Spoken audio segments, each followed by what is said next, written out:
मैंने कहा क्या हो गया इस आदमी को, पागलपन तो देखो। मैंने कहा यार ये है क्या। वो मैं बिहार कर रहा था, बिहार करते बम्बई से आ रहा था, हाईवे पे मैंने देखा कि 2 आजू बाजू सर्विस लाइन होती है ना, साइड में चलने के लिए।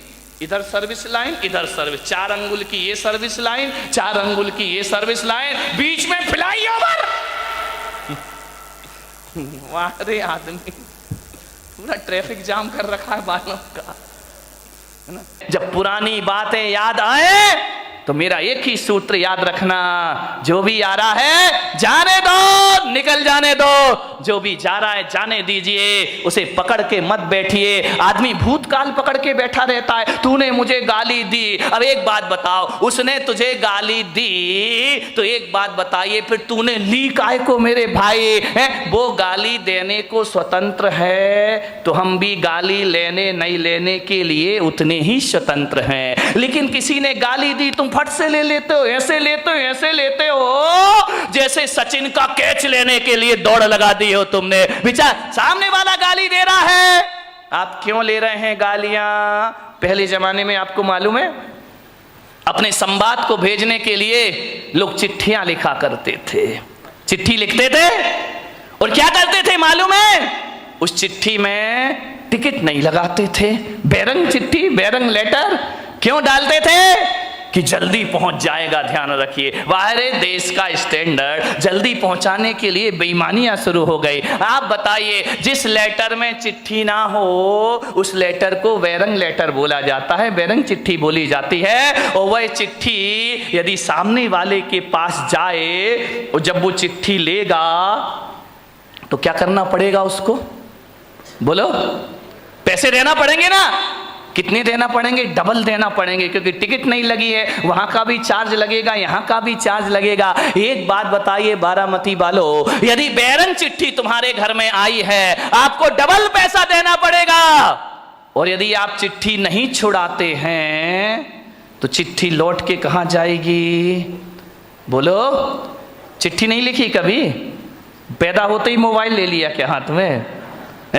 वह चिट्ठी लौट के वहीं जाती है जहां से आती है। यदि आपने चिट्ठी नहीं छुड़वाई तो बैरंग लेटर, बैरंग वापस चला जाता है, और जब वहां जाता है तो उससे डबल किराया वसूल किया जाता है। आपसे मेरा निवेदन है, गाली भी एक बैरंग चिट्ठी हुआ करती है, सामने वाला हमें दे रहा है, और यदि हम उस गाली को स्वीकार ना करें, उस गाली को ना लें, तो गाली लौट कर कहां जाएगी? जहां से आई है वही। लेकिन आदमी तो बैरंग चिट्ठी लेने को तैयार खड़ा है, पढ़ से ला क्या लिखा है। ध्यान रखना, जितना चिट्ठी भेजने वाला स्वतंत्र है उतना लेने या नहीं लेने वाले आप भी स्वतंत्र हुआ करते हैं। किसी ने गाली बकी, आप लेते क्यों हो? उसको वापस छोड़ दीजिए, जहां से गाली आई है वहीं पर लौट कर चली जाए। भूतकाल के लिए कभी क्रोध मत करो, वो समय गुजर गया, वो परिस्थिति गुजर गई, वो वातावरण चला गया। क्रोध अभी तक सीने से लगा के बैठे हो, ध्यान रखिए, रात गई सो बात गई, भूल जाइए उसको। वरना कुछ लोग बचपन की दुश्मनी को आज तक अपने सीने से लगाकर, अरे किसी ने कुछ कह दिया, 2 बातें कह दी, अरे तो क्या बिगड़ गया अपना है? यदि लड़ाई झगड़े में तुम जीत गए, जब भी ध्यान रखना, देवरानी से लड़ाई हो, सास से लड़ाई हो, भाई भाई की लड़ाई हो, बाप बेटे में लड़ाई हो, आदमी ये प्रयास करता है कि मैं जीत जाऊं, सामने वाला हार जाए तो बड़ी शांति मिला करती है। एक बात बताइए, आप एक बात मुझे बता दीजिए कि आप यदि छोटे मोटे झगड़ों में जीत गए तो क्या रामनाथ कोविंद आपको भारत रत्न का अवार्ड देंगे? नहीं नहीं देंगे तो बताओ, फिर खूब लड़ो, हाथ में डंडा ले लो, पत्थर, कौन सा सम्मान मिल जाएगा? यदि 2 लोगों के विवाद में एक आदमी जीत गया तो उस समय ये सोचना, इससे मुझे कौन सी उपलब्धि मिल गई, कौन सा प्रधानमंत्री मेरा सम्मान कर देगा, कौन सा राष्ट्रपति मुझे अवार्ड देगा, कौन मुझे भारत रत्न बना देगा।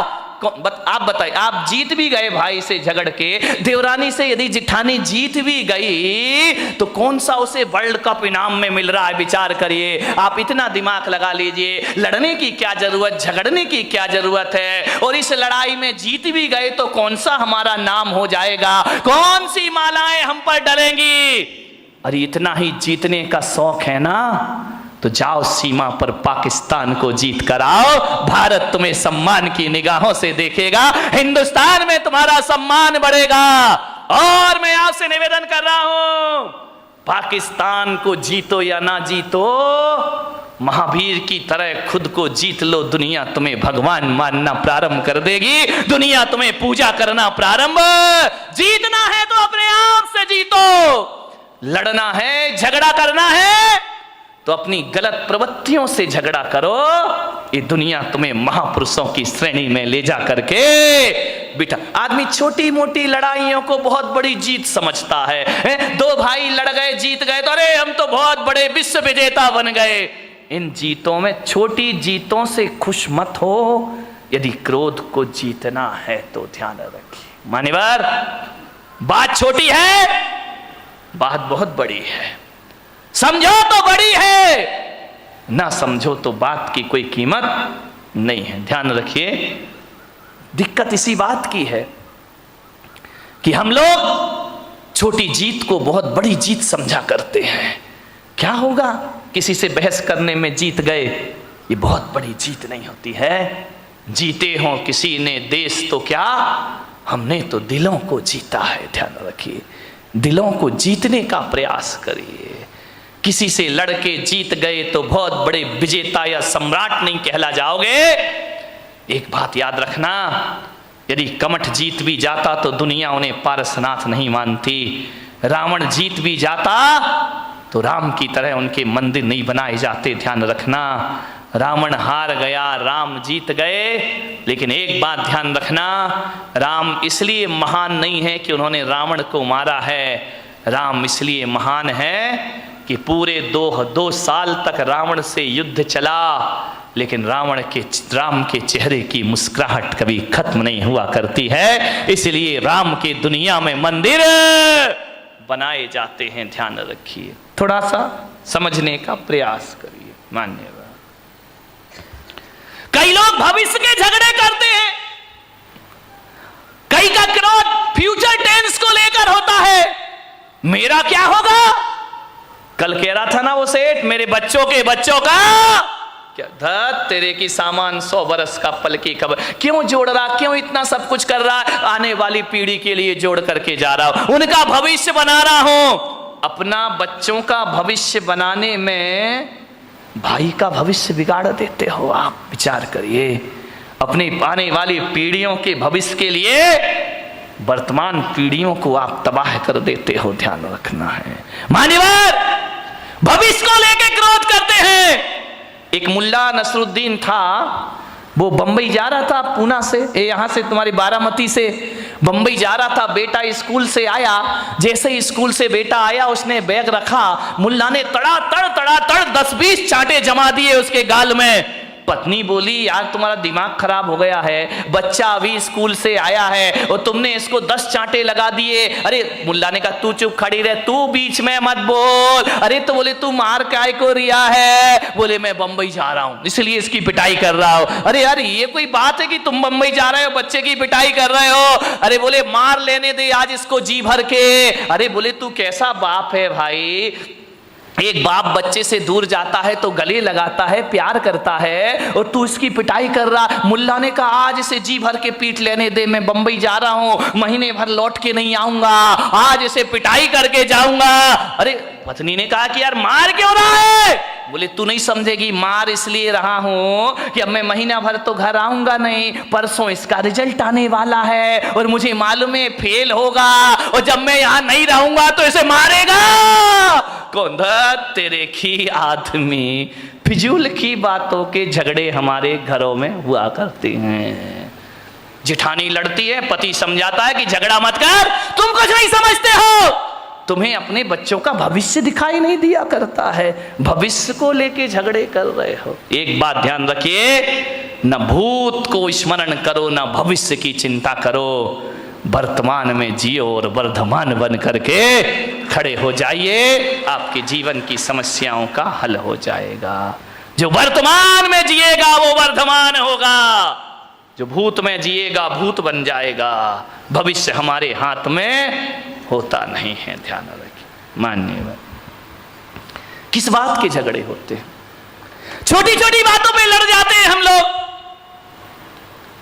दिक्कत इस बात की है, जहां चार लोग मिलते हैं, बात की शुरुआत तो बहुत अच्छे से होती है, इतने अच्छे से, लेकिन एंड बहुत बुरा हुआ करता है। लास्ट में हमारी सभाओं का, हमारी मीटिंगों का अंत लड़ाई झगड़े से हुआ करता है। इकट्ठे तो होते हैं, आओ बैठो कुछ विचार विमर्श करेंगे, ऐसा विचार विमर्श होता है कि बाद में हाथापाई पर नौबत आ जाया करती है। मान्यवर, आज संसद में क्या हो रहा है, विधानसभा में क्या हो रहा है, माइक फिक रहे हैं, कुर्सियां फिक रही हैं, जूते फिक रहे हैं, ये देश का आदर्श हो गया है। क्या प्रेरणा लेगी जनता इन लोगों से? मान्यवर, जीवन को महान बनाना है तो सहन करना सीखिए। सहनशीलताएं खत्म हो गई हैं हमारी। दो बात किसी की कोई बर्दाश्त नहीं करता है। पति कहता है मैं पत्नी की नहीं सुनूंगा, पत्नी कहती मैं तुम्हारी नहीं सुनूंगी, सास कहती मैं बहू की क्यों सुनूं, बहू कहती है मैं बुढ़िया की क्यों सुनूं। अब तुम अपने घरों में तो किसी की सुनना नहीं चाहते हो और मेरे कमरे में आके मुझे सब सुना के चले जाते हो। तो भैया जब सास नहीं सुन रही, बहू नहीं सुन रही, भाई नहीं सुन रहा, देवर नहीं सुन रहा, तो पुलक सागर काहे को सुनेगा तुम्हारे? जो आता है वो मुझे सुना के हमारे घर में ये हो रहा वो हो रहा, इसका स्वभाव खराब उसका स्वभाव खराब। जब तुम नहीं सुन रहे तो मैं काहे को सुनूं? लेकिन मैं अपने को किस्मत वाला समझता हूं कि जो बच्चे माँ बाप की नहीं सुनते, जो सास ससुर की नहीं सुनते, जो भाई भाई की नहीं सुनता, देवरानी जिठानी की नहीं सुनता, मेरी किस्मत है कि घंटे भर तुम शांत होकर मुझे सुनते हो। इससे ज्यादा मेरी किस्मत दूसरी।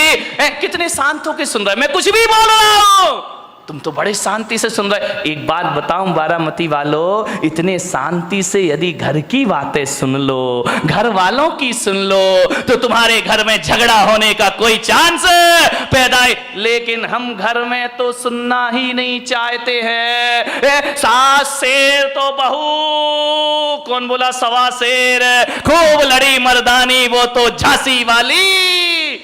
नहीं, थोड़ा सा सहन करो, सुनो, सुनने की कला डालिए, सुनाइए मत, ज्यादा मत सुनाओ किसी को, ज्यादा मत बोलो, कम बोलो, मौन रहो, ज्यादा मत बोलिए। ज्यादा बोलने के लिए पुलक सागर बैठा है ना तुम्हारी बारामती में, जितना भी ज्यादा बोलना मुझसे बुलवा लो, लेकिन तुम लोग ज्यादा, मेरी लोग सुन लेंगे, तुम्हारी कोई सुनने वाला नहीं है, ध्यान रखना। मान्यवर, विचार करिए, क्रोध आता है। मैं बच्चों से निवेदन करूंगा, घर में मम्मी पापा यदि लड़ते हैं तो मैं बच्चों को एक सूत्र दे रहा हूं, जो बच्चे नहीं आए हैं उन्हें मेरी ये सीडी सुना देना, प्रवचन सुना देना, यूट्यूब में दिखा देना, आपका क्रोध 2 मिनट में भाग जाएगा। जब मम्मी पापा बहुत क्रोध कर रहे हो ना, तो आजकल एक वो आया है, एक पेन है जिसमें रिकॉर्डिंग हो जाती है ना, वीडियो बन जाती है, आवाज वॉइस रिकॉर्डिंग हो जाती है।